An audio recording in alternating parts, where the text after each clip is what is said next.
राजगढ़ उपखंड क्षेत्र ग्राम पंचायत मोतीवाड़ा में देव क्लब मोतीवाड़ा द्वारा द्वितीय एथलेटिक प्रतियोगिता का आयोजन किया गया है, जिसके मुख्य अतिथि राजस्थान सरकार के पूर्व कैबिनेट मंत्री हेम सिंह भड़ाना के द्वारा फीता काटकर किया गया। मोतीवाड़ा के ग्रामवासियों ने हेम सिंह भड़ाना का साफा व माला पहनाकर स्वागत किया। हेम सिंह भड़ाना ने कहा कि खेल को खेल की भावना से खेलना चाहिए और खेल से आपस में भाईचारा मिलता है। खिलाड़ी द्वितीय व तृतीय स्थान पर रह जाने से हार नहीं माननी चाहिए। एक दिन व एक बार प्रथम जरूर आएंगे। मंत्री ने कहा कि हमारे देश की सबसे बड़ी थल सेना है, जो जवानों के पीछे हम सुरक्षित है, और बालिका शिक्षा पर जोर देने के लिए कहा। खेल के अंत में प्रथम द्वितीय तृतीय स्थान पर आने वाले खिलाड़ियों को हेम सिंह भड़ाना ने ट्रॉफी दी।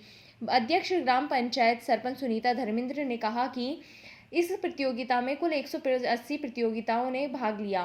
प्रतियोगिता में कुल 3 प्रकार की रेसों का आयोजन किया गया। 1600 मीटर में प्रथम पूरनमल गुर्जर, द्वितीय लक्ष्मण सिंह सैनी तथा तृतीय साहिल खान रहे। 400 मीटर की दौड़ में प्रथम स्थान पर परशुराम गुर्जर, द्वितीय स्थान पर ओमवीर गुर्जर तथा तृतीय स्थान पर दीप ठाकुर रहे। इस कार्यक्रम के अवसर पर जिला पार्षद सदस्य राजेंद्र तिवारी, पंचायत समिति सदस्य प्रतिनिधि प्रहलाद नारायण शर्मा, पंचायत समिति सदस्य कैलाश गुर्जर आदि उपस्थित रहे। और सभी इसमें भाग लेने वाले सारे प्रतियोगी इस कार्यक्रम में उपस्थित यहाँ के ग्राम पंचायत के सरपंच के प्रतिनिधि सम्मान्य भाई धर्मेंद्र जी, जिला परिषद के सदस्य सम्मान्य राजेंद्र तिवारी जी, पंचायत समिति सदस्य कैलाश जी, प्रहलाद नारायण जी और सभी उपस्थित यहाँ पर इस टोडी क्लब के आयोजक सभी पदाधिकारी। मैं आपस में धन्यवाद मत करो। सबसे पहले तो मैं आप सबको धन्यवाद देना चाहूंगा कि आपने दूसरी प्रतियोगिता कराई है। इंसान के लिए स्वास्थ्य उतना ही जरूरी है जितना स्वस्थ मस्तिष्क जरूरी है। और जो ये प्रतियोगी दौड़ में भाग लेते, पिछले साल भी हमने देखा एक दूसरे के अंदर प्रतियोगिता में एक से आगे बढ़ने की भाव थी। और यहाँ पर दौड़ते समय, खेलते समय खेल की भावना से खेले, ये तो रटी रटाई बात है। लेकिन साथ में ये कहना चाहता हूँ, जो व्यक्ति दूसरे या तीसरे नंबर पर रह जाए वो हताश होकर नहीं जाए। अगली बार तय करें कि निश्चित रूप से मैं अगली बार प्रथम आऊंगा तो 100% प्रथम आएगा। जिंदगी में हताशा और निराशा कभी भी इंसान के अंदर नहीं होनी चाहिए। जिंदगी के अंदर हमेशा पढ़कर, गिरकर, उठकर, चलने कर भगने की लालसा होनी चाहिए। और जब इंसान अपने अंदर ये सोच लेगा कि मैं इस रेस से पछड़ गया, तो उसका कोई जीवन सार्थक नहीं माना जाता है। ऐसे में खिलाड़ियों को कहना चाहूँगा, जो भाई खिलाड़ी आए और जो जीत के जाए वो तो बहुत बहुत धन्यवाद के पात्र हैं और जितनी प्रशंसा की जाए उतनी कम है।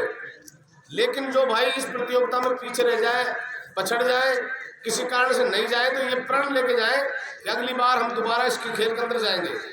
हमारे देश के अंदर सबसे बड़ी थल सेना है, जो संसार की सबसे बड़ी वीर और जिसके पीछे हमारा देश सुरक्षित है, इस जवानों के पीछे सुरक्षित है। आप सब लोग सेना में भर्ती होंगे, कोई राजनीतिक रूप से जाओगे, कहीं आप किसी संगठन में काम करोगे, लेकिन सबसे अहम बात इस बात की है कि हमारे नौजवान युवाओं के पीछे हमारा भारत देश सुरक्षित है। हमारी सेनाएं चीन को मुंह तोड़ जवाब देती है, पाकिस्तान को मुंह तोड़ जवाब देती है। आए दिन देखते हो जितने भी घुसपैठी होते हैं। और हमारे देश के प्रधानमंत्री तो हमारे नौजवानों का हौसला अफजाई करने के लिए साल का जश्न नहीं बना करके उनके बीच में जाकर के लेह और लद्दाख के अंदर और बॉर्डर के ऊपर जाकर के उन्होंने सेना के जवानों के बीच में अपना नववर्ष बिताया, अपने त्यौहार मनाए। इस बात का प्रतीक है कि आप सब लोग भी देश के प्रति, राष्ट्र के प्रति समर्पण की भावना रखें। हमारे अंदर सबसे, अगर हमारा देश के अंदर संस्कृति जिंदी है तो भारतवर्ष के अंदर जिंदी है। उसके पीछे यही कारण है कि हमारे बड़ों का आदर करते हैं, मान करते हैं, सम्मान करते हैं। और नौजवानों को मैं आग्रह करना चाहूँगा कि अपने अंदर एक जीवन में प्रेरणा लें और ललक डालें। अपने माता पिताओं को पैर छूने के अलावा उनके आदर्श पर चलने की, उनकी सेवा भाव करने की, समाज को आगे बढ़ाने का काम करने का आप जिम्मा है, तो आप सब नौजवानों के भी जिम्मा है। किसी भी देश में, प्रदेश में जब क्रांति आती है तो नौजवानों का जब खून उबलता है और इस जुल्म के खिलाफ जब आवाज़ उठाता है तो नौजवान उठाता है। आज मैं सभी नौजवानों से इस मौके पर मैंने बहुत लंबा छात्र राजनीति जीवन सीखा है और अंतिम समय तक विद्यालय विश्वविद्यालय की पढ़ाई की है। एक हमेशा आज भी वही बात रहती है कि आप खेल के साथ साथ शारीरिक स्वास्थ्य के साथ साथ आप अपने आप को शिक्षित जगत में आगे बढ़ने का काम करें। कोई भी देश की तरक्की उसकी शिक्षा के पीछे निर्भर करती है। आप शिक्षित बन जाओगे तो पूरा समाज अपने आप में शिक्षित बन जाता है। एक घर परिवार पढ़ जाता है, बच्चा आगे चला जाता है पढ़ लिख करके, तो पूरे समाज का और गाँव का नाम रोशन करता है।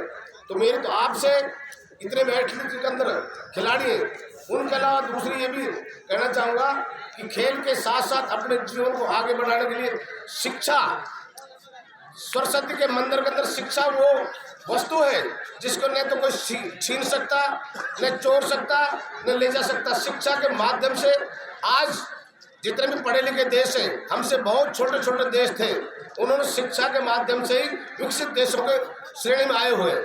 हमारा देश भी इस शिक्षा में पीछे नहीं है। मैं आप सब लोगों से यही निवेदन करूंगा, आग्रह करूंगा। इस बार मौसम की खराबी था, लेकिन मौसम खराब नहीं, मैं तो उसको मौसम को अच्छा मानता हूँ कि किसानों को चेहरे खिले हुए हैं और फसल में मावठ लग गई, गेहूँ और सरसों सारी फसलों में बढ़ोतरी होगी, तो ये तो अच्छा सोना बरसा है। इसलिए मौसम बढ़िया है, खराब नहीं है। आप सब यहाँ से अच्छी भावना लेकर जाएं